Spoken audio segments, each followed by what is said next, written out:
Good afternoon, everyone, and welcome to this exclusive live webcast featuring the remarkable Dr. Alia.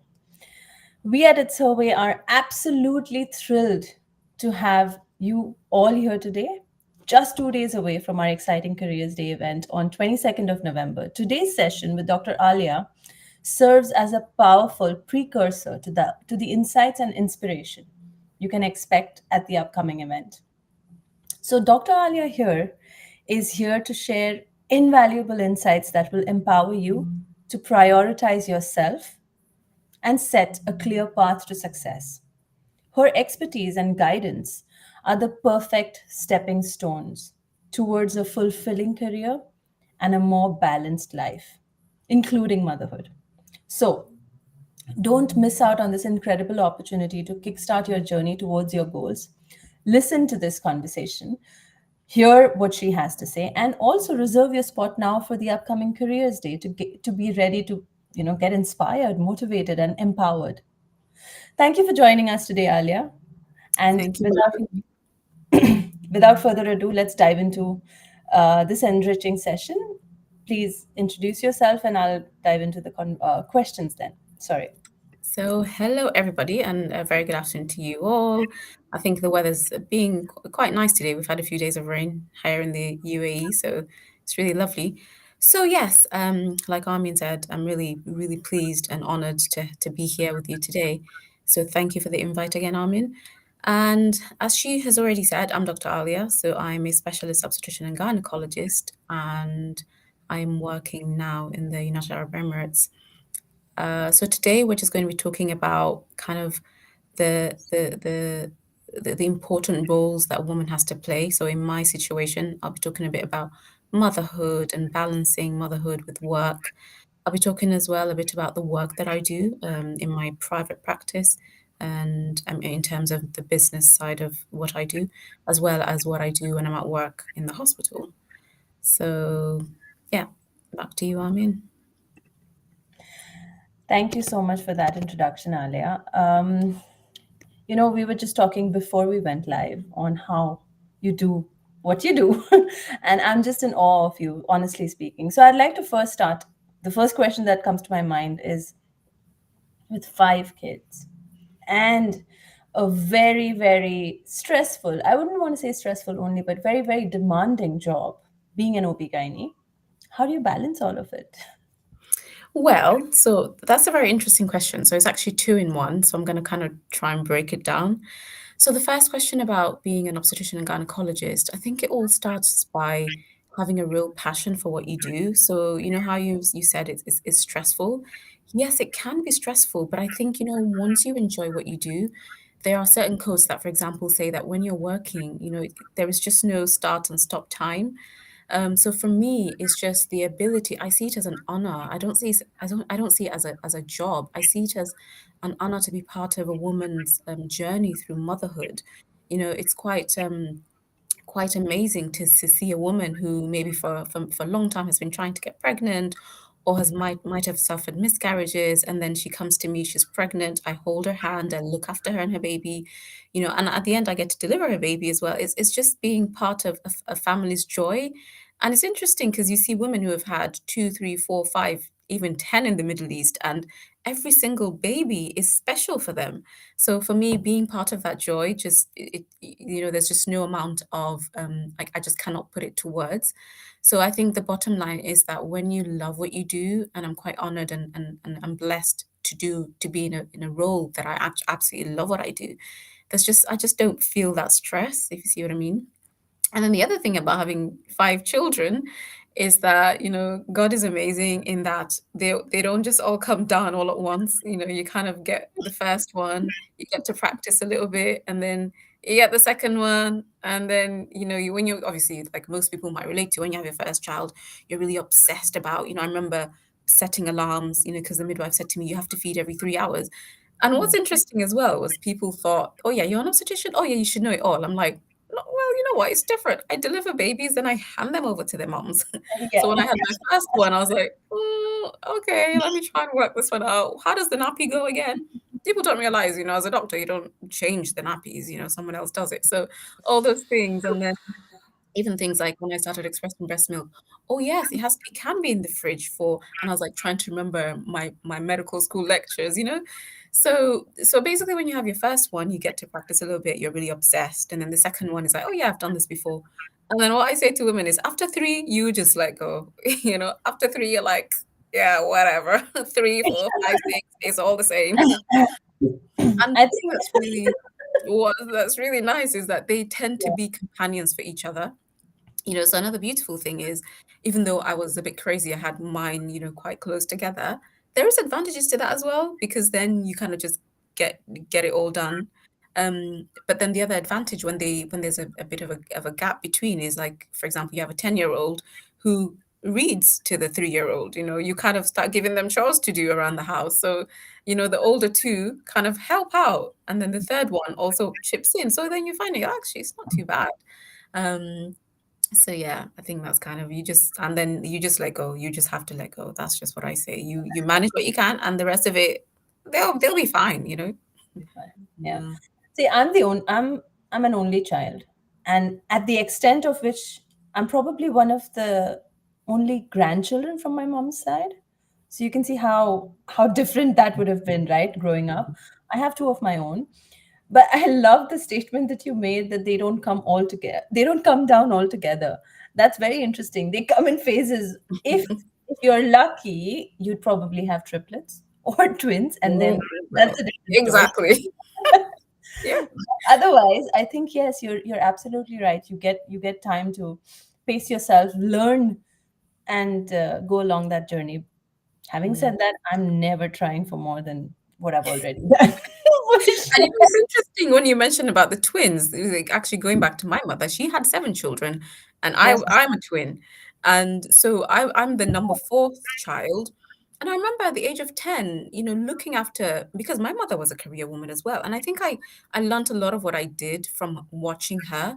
You know, 7 children in Africa as well. Like I mean, my early childhood was in Africa, and she was not your typical African mother. You know, she had a full-time career which she absolutely loved. And we were taught to kind of like, yeah, you know, you need discipline. Your mother cannot mother you from morning till night, you know. So we were taught to be independent. And I kind of learned from her that you can be an amazing mother and be great at what you do at the same time. So I have to say, yeah, my Yeah. mother was Yeah. definitely a great example. Amazing. So, since you've got a lot of hats to wear and you like to wear a lot of hats, what about your business? Tell us something about that and how you're balancing that part as well. So yeah, so the evolution of the business is an interesting one because I think again, what happened to me was when I became kind of at the peak of my career, being an obstetrician in the UK, and I became a consultant, and you get to a point where you realize that you love what you do, but you're kind of being controlled by others. So other people, so like the management will tell you when your theatre lists are, your management will tell you when your rota is, when you're going to come to work. And so even though I had reached a peak in my career, I wanted a sort of independence. I think that's where it came from. And I realized that there are being a mother myself, and when I, you know, when you're going through training, so because in obstetrics and gynecology, you go through a residency program. So Mhm. in the UK where I trained, it's 7 years. And before that, you go through more training. So it's basically in total, you're looking at 10 to 15 years. So you're kind of really obsessed with getting your exams, and there's lots of exams. You have to publish papers, you have to do quality improvement projects and audits. So you kind of get kind of distracted by all of that, that you don't think about any other thing. So even if you have an idea that comes along, oh, I want to write a book, or I want to, you know, do this or that, you just don't have the time because you're so focused on what you need to achieve. So when I'd done all of that, then it was like, okay, it's almost like your higher purpose begins to call you to say, well, okay, do you really think now one extra cesarean section is going to make a difference? You know, what seeing 20 more women in clinic, and then all these ideas from speaking to my patients, you know, the things that the women were really bothered about, but there was just no avenue for them. It basically was a business concept, you know. So basically, it's all about empowering women. So I saw women who do not have the luxury of having an obstetrician that listens to them when they're in clinic. There are women who don't have a number to call when they go home and they have questions to ask. There was lots of loops actually in the care. And coming to the United Arab Emirates, actually, I found that unfortunately the loops are even more. So for me, it was basically healthcare, but with a business twist to it. Mm. So I'm all about empowering women and teaching them what they need to know to be Mm. able to have a safe and healthy pregnancy and also delivery. So because there's lots of things you can do without the help of your obstetrician. There's lots of things you can do to have a healthy pregnancy, the way you look after yourself and your baby and Mm. prepare mentally and physically for the birth of your child. It really makes a world of a difference to a woman. Because I focus a lot about women who have had birth trauma and difficult deliveries. And you'll be surprised. It was a lot of it was psychological, a lot of it was having that hand to hold. So I kind of give women that to prepare them. And a lot of it is not medical. A lot of it is you don't have to pop a pill here and there. So in summary, the idea for my business came from the challenges that I saw in work, Mm. working with patients. That's where I got the idea from, basically. And you've written a book as well, Alia, right? Yes, so I have. Beautiful book.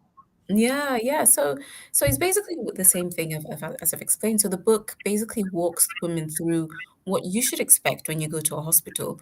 Long gone are the days where it's a kind of the doctor-patient relationship used to be that you walk into a clinic, the doctor just writes on a piece of paper, hands it over to you, without conversation, without eye contact, without explaining to you the process.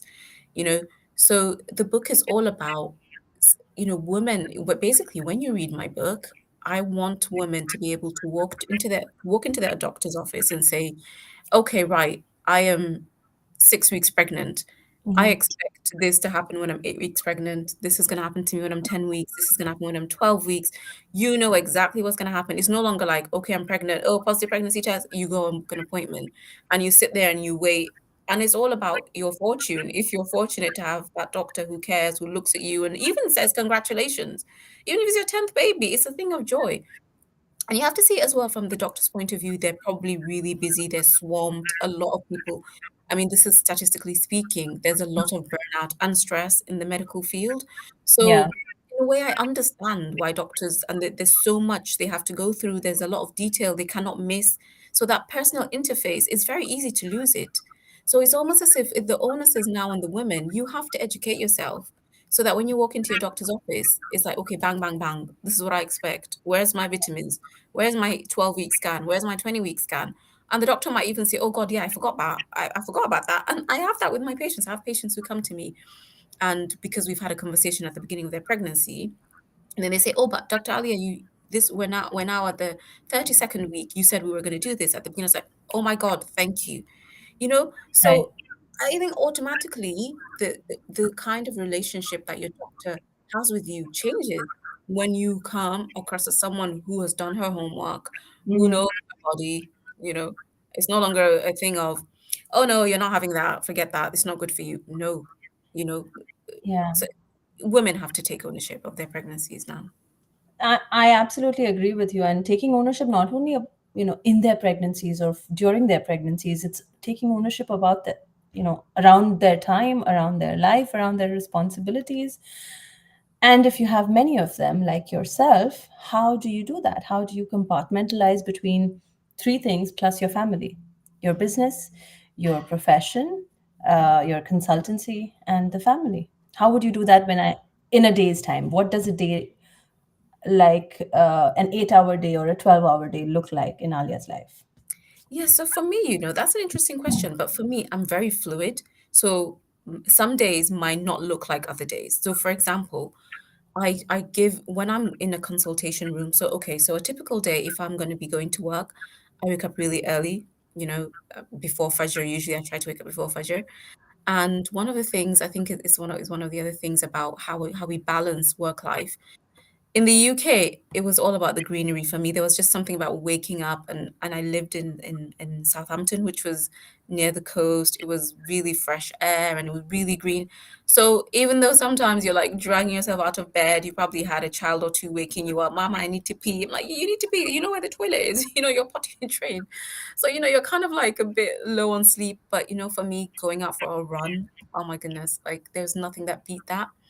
But Mm-hmm. here is a bit of a different environment. But then I also learned that when you're in Rome, you do as the Romans do. It's like every street corner has a spa in the UAE. So I was like, okay, let me just get into the spa lifestyle. So, so So instead of going out for runs and smelling the fresh air, I have a massage, I have a it's facial. interesting. You're saying that in your day you break into smaller parts of me time rather I than actually just do. I running through actually your day with back to back to Yeah, back.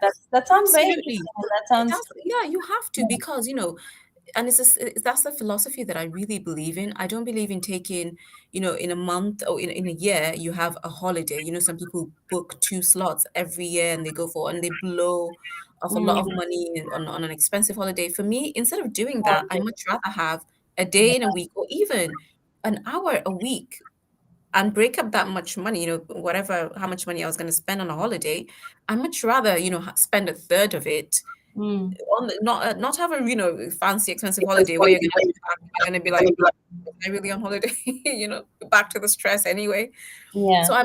I prefer doing that. And usually, one thing that in the United Kingdom, what I used to do, we actually had a spa service at work, believe it or not. So you could Yeah, pop yeah, down we and have it here as have a well, for sure. We have it here as yeah, well. you Yeah. can go and have a massage. Have while you're eating a sandwich, that's fine. Massage your feet, reflexology, just neck and shoulders. So but for me, that's always part of my And what's day. your point of view on deep work? There's this concept that's going around quite a bit. It's been there for a while, but there's just this terminology that's come in. It's called deep work. What do you Deep feel about work, it? Yeah, DEEP. like deep, yes. So what the deep work concept is about just paying attention to one thing at one point in time for a series of I would say sessions in a day.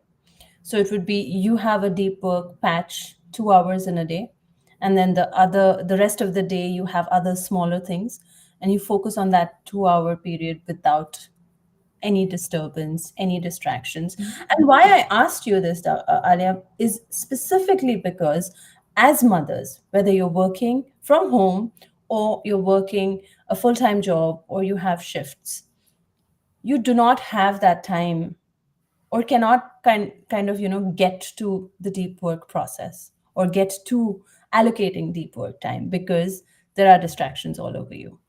Would you agree to that? I agree, and at the same time, I disagree, because, for example, I'll give you my own personal example. Even with the children, they know that this is mom's busy and this, you just do not go and disturb. And one of the things I love about living in this country is a lot of people or majority of people have got the luxury of a maid or a nanny or Mm. there's lots of activities, so even the children, so because I think children is a big excuse or a big reason why people make excuses, but actually they don't always want to be indoors and knocking on your door. I don't think children were born to be a nuisance, No, so I'm not only talking about children and them being a nuisance. I'm only talking about the fact that it's it's nearly impossible to do deep work with multiple distractions. Oh And would yeah, you agree to absolutely. that? You cannot try and shoot the arrow. You're gonna miss your target. You need to focus on one thing at a time. I absolutely agree with that. And with your life, how do you get and how do you manage doing that with three things that are probably equally Yeah. important in your life? So Okay, now I that's get your where, point. Yeah. yes. So you see, when I'm at work, I'm at work. I literally I zone out. Nothing else matters to me. When I'm seeing a woman and I'm doing a consultation, my phone is, you will not get hold of me. That's just how it is. When I'm in theater, when I'm scrubbed up, you're focused. And you know what? Actually you get to a zone where you don't even have to make yourselves. Your brain just automatically focuses on that task and nothing else matters at that point to me. But You know, isn't it about the 10 years or a decade of practice that you actually It went actually through? is. It is. It Is really is. And it's true. After many, many years of practice, you get into what you call a zone. I think it's called a zone where you begin to flow. You just flow. yeah, You don't that's have probably the same thing as deep work, which I was trying to flow. say. Yeah. I think it's in my understanding of self help psychology. I think they call it flow. Mm, You just get into a zone where nothing else matters. But it does take years and years of practice. It does. It exactly. really does. Mm. Coming to this point of post pregnancy, post delivery, balancing your life, and it's a new life. Who better than you can answer that? How real is postpartum depression, and how badly can it affect one's career and confidence? Do you know what? It's interesting you ask that question because a lot of people, depending on the communities that you come from, see it as something that does not exist. They say, "Oh, you just had a baby. You should be happy. You should be grateful." I've heard those kind of comments, and it's quite. I think that's one of the things that make women unable to reach out for help. It's a real thing. Postpartum depression affects up to as many as 1 in 4 women. And there's postpartum blues where kind of around day 5, 6, 7, you're feeling a little bit tearful, you're tired, But then, so that's actually really common as well, maybe like as much as 1 in 2 people. But then Mhm. when it extends to a longer period of time, and then women begin to have low mood, unable to sleep, really, and it gets to a point where it's really severe if women don't feel empowered to reach out, whether it's to a community member or whether it's to someone who they trust, a friend, a family member, and they may not always be the right people actually, and most importantly, a healthcare professional that is really compassionate and understands you. And this is the beauty of having that continuity of care. If you have an obstetrician or a midwife or someone that you've built that relationship with in your pregnancy and they know you, I think it's really beautiful because I've had patients like that. You deliver them, and typically the system expects you to, okay, 1 week postpartum check done, everything's fine, you can go home now. Then what happens later on when she needs someone to pick up the pieces with her? Mhm. And some of the things that women begin to experience sometimes when it gets to a point, and I talk about this actually in one of the my webinar, which I'll come to talk about in a minute. But it's really severe thoughts. Sometimes they begin to have obsessive thoughts, and it might even be as much as I had a woman who was like, "Oh my God, someone's coming to kidnap my baby," and she would lock the doors and lock. So it went from depression to an obsessive compulsive disorder. And for some women, they feel really low, and you're so much kind of um into looking after the baby that you neglect your own self. So it's almost like a mother begins a selfless act and it bounces back on her. So these women might have trouble sleeping, eating, they become really tearful, they sometimes don't want to go out or see anybody. So it So is a thing. we we're clearly understanding of the symptoms of someone who might have postpartum depression, but how does one? Um, I think, Alia, one of the things that we have noticed, or I have noticed personally as well, in this community and in this journey with It's Her Way, is that you don't identify it enough. It seems like it, and you've not identified it enough. But because you've not identified it, what happens is it kind of cannibalizes or eats into the spaces that it shouldn't be. And I'll tell you why that's detrimental to the career space, because that was my question, right? How does that kind of affect or impact the career? Is because the confidence level is directly impacting uh, where you're at, where you're incapable of doing something or incapable of understanding the situation, looking at it in the right perspective. So, my question to you as an OB-GYN who's there in the first bit of the process, I appreciate the fact that you're also there in the latter and you try to be there as much as possible. How can a woman enable herself, equip herself emotionally, mentally, and probably physically to get back and spring back faster? Because one of the things that we notice, especially with Careers Day coming, in the next 2 days, we've seen that most women have taken a long break in their careers and they just aren't able to come back, or aren't they're not well equipped in their own to Yeah, kind of go there and yeah, go out there and ask for a job or look for a job. And that inability, when it's just 8 months or 8 weeks, it goes on to 8 months. From 8 months it goes on to 18 months, and from 18 months it goes on to sometimes 18 years. absolutely. Well, I How? think it's one thing having postnatal depression, and it's another thing just bouncing back, like you said, and springing back and finding your confidence. So I Yeah. think one of the things that's really important is the community, the environment, and the workplace has to be supportive to women as well. There's a lot of what mums feel, which is basically maternal guilt. You see, a lot of women. they feel like, "Oh, well, I've just had a baby. It's really how can I leave them? How can I hand them over to somebody? And how can I?" But you know, one thing one of my mentors said to me, because I had those questions actually when I had my Yes. first baby. Yeah. I said, "Well, look, I go to work, I deliver babies every day. It's a joyous moment. Now I've had my baby. Why should I give them to a nanny and go back to work?" And I was very frank and open about it. I think that's the thing. You need to have, and which is why I love what you do. You need to have mentors. You need to have women who have done it, because only a woman who has done this can give you that answer. You know, you cannot go to your manager and say, who might be a male, and say, you know, "I'm really struggling. How am I going to come back?" He might just look at you and think, "Well, tough luck," give you the sack, you know? So it's really important to It have. was Mm, it was one of my mentors, and I am lucky to have my mentor as my business partner as well. She's the co-founder of It's Her Way. We used to know each other before, way before we started the business together as well, right? So she told me this very one. I think it was the second time I met her, and somehow this question randomly came to her or to me, and I asked her. I'm like, how do you deal with little kids, and how can you actually go back to work or go back to studies or go back to doing whatever you're doing after you've delivered a baby? And she said something very interesting to me, if I may. She said, "Do you know what, Armin? For the first 5 years of a child's life, they will not remember squat." that's exactly what mine said to me. She said, "You better go back to work when they're 6 months because that's actually better for them." Oh, this she said the same thing Yeah, to she you. said Yeah. exactly the same thing. They don't remember Jack.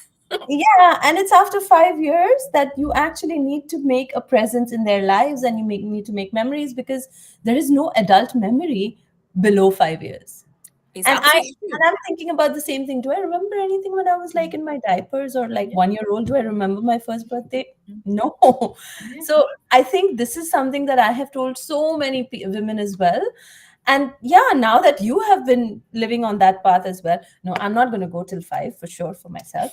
But but I'm saying, it is, isn't it? It is that simple. That simple thought that makes you understand that you have this time for yourself to build what you need to, and not put a pin on it, because when your child turns 5 and above, that's when you'll need to be there more for them.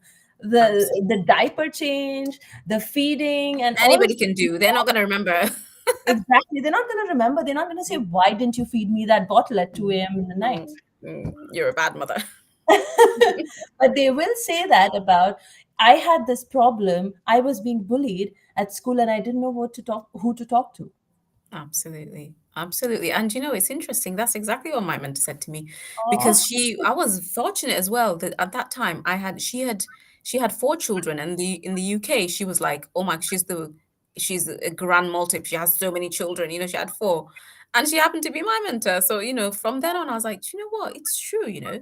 And then there's another very interesting thing I found out when I started reading a lot because, you know, I just wanted to understand the childhood psychology Mm. and how some children just about Yeah. basically the kind of things that you do to make sure your child has as much of a balanced life as possible, especially with being a career woman. So one Mm. of the things that I actually remember reading was that very similar to that they don't remember anything before the age of 5. Another thing is most people or most children remember the beginning of the day and the end of the day, and in between they don't kind of remember what happened. So I Mm. used I used to make a point of trying to have breakfast with the children. And you know, 5 minutes. It doesn't take long actually, because you Yeah. know, when they need to get quickly ready for the school bus, you don't have a proper full breakfast every day. It's just a cup of tea quickly, you know, that's the beginning of their day. And then at the end of the day, whatever I did, I always just try and put them to sleep. That's one thing I always used to do, read a Yeah. bedtime story. And Mm. again, you know, by the time they shower, they're already in bed. It doesn't take more than 5, 10 minutes. And there you go, you're done. You can call yourself the world's best mom. Absolutely. Same thing. Same thing. I think, yeah, I think you and me do the same things. Mhm. Really nice. So we Yeah. just have about a minute left, Alia. Any last thoughts? Any tips, nuggets of advice that you'd want to give, like in just a few words? Let's say 5 words. What are you going to say? So I would say, you know, just be bold and go out there and show up for yourself. Because, you know, when I sit with my children, I'm sorry, I really don't know how to say things in 5 words, Oh, no but problem. Go for you're it. welcome to. Yeah, sometimes we have this mum guilt, but when I sit with my children, they're like, "Oh, mom, you're really famous. We checked you up on Google," and you realize you are a hero in their eyes, Yeah. and you're like, "Well, it can't be that bad then what I do," and they actually look up to you, and especially if you have daughters, you're a role model. You are a role model for them, and Mm, there's nothing more important than that, I think. yeah. I think that's perfectly said. Just trust your gut. Don't overburden yourself with your own guilt rather than actual guilt. And try to just be happy in the moment, right? Absolutely. Yeah. Yeah. I hope to see you not next week, actually, in the next 48 hours. I Yeah, know. see you in the next 48 hours on the 22nd of November at Careers Day. And we'd love to connect with you there. Lovely Thank you. chatting with you. Thank you. Lovely chatting with you too. You have a good evening. You Take too. care. Take care. Bye.